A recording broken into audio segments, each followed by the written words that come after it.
G'day everyone and welcome back to the channel. Welcome to this FC25 Arsenal career mode.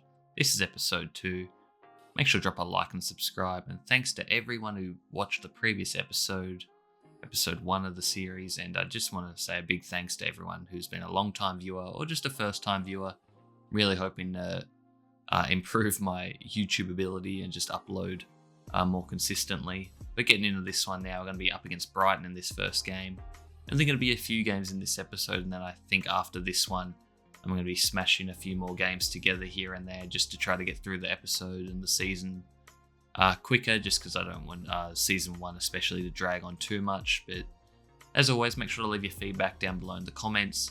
Looks like I'm going to be rocking with Tierney and Trossard in the starting lineup this game. Still rocking Havertz up front, and I think Marino is going to take over that centre midfield spot. Don't really like the idea of Partey or Jorginho starting anyway.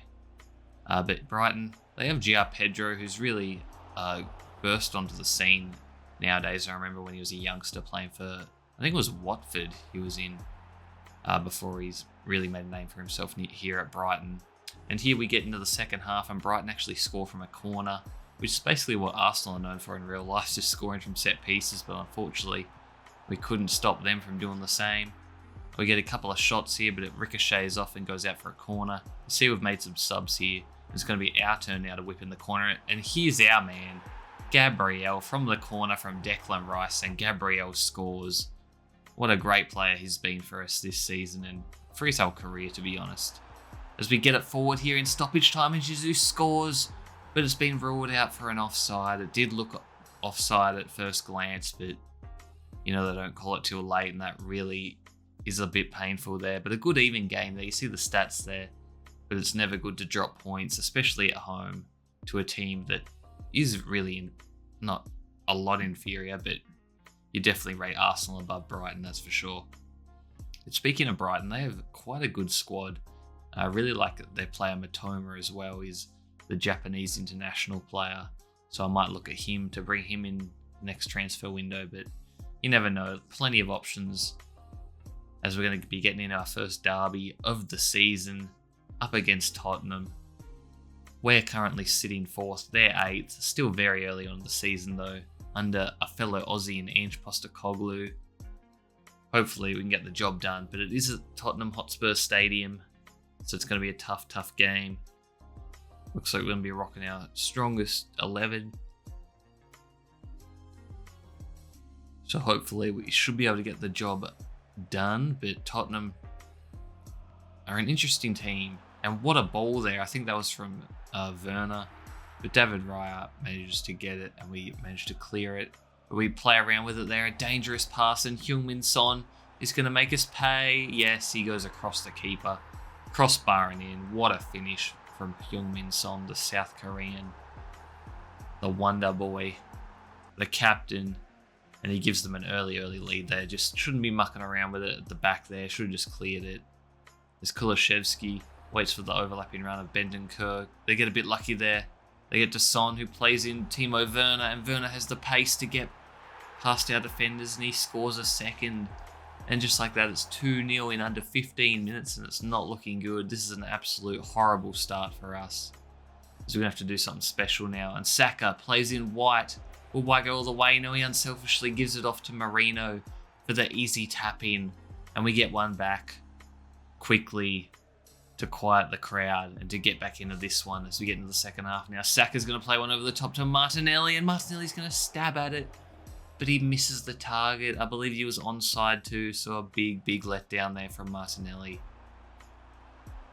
As Tottenham gets a one-on-one Sarr. No, saved by Raya, and a good follow-up there from Calafiori.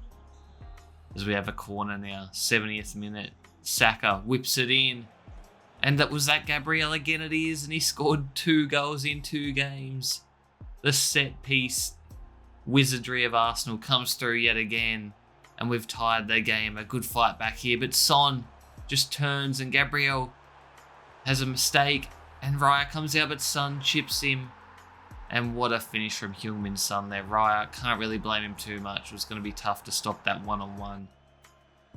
And it looks like we're going to go down here. After putting in all that work to fight back, we're going to get nothing out of the game.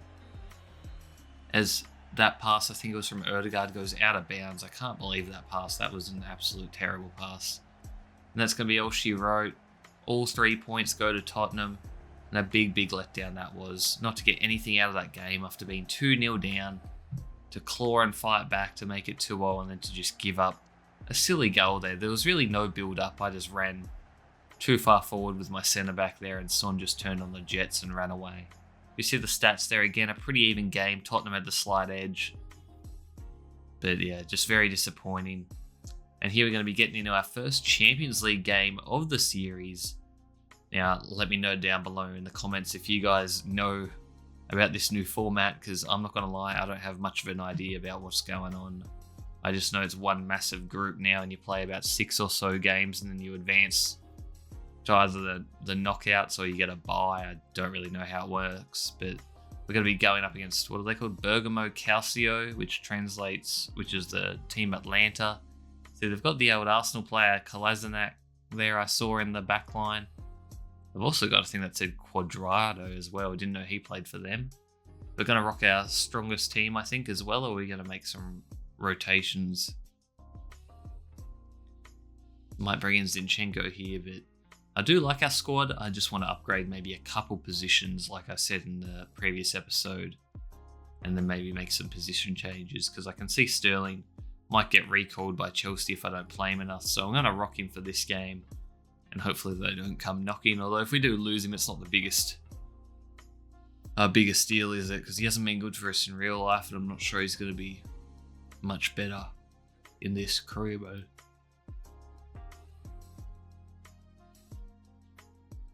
But our backline is a little worrying just because I think our right and left backs aren't world-class players like our centre-backs. I think Saliba and Gabriel can be a great partnership for the whole career mode and for the future.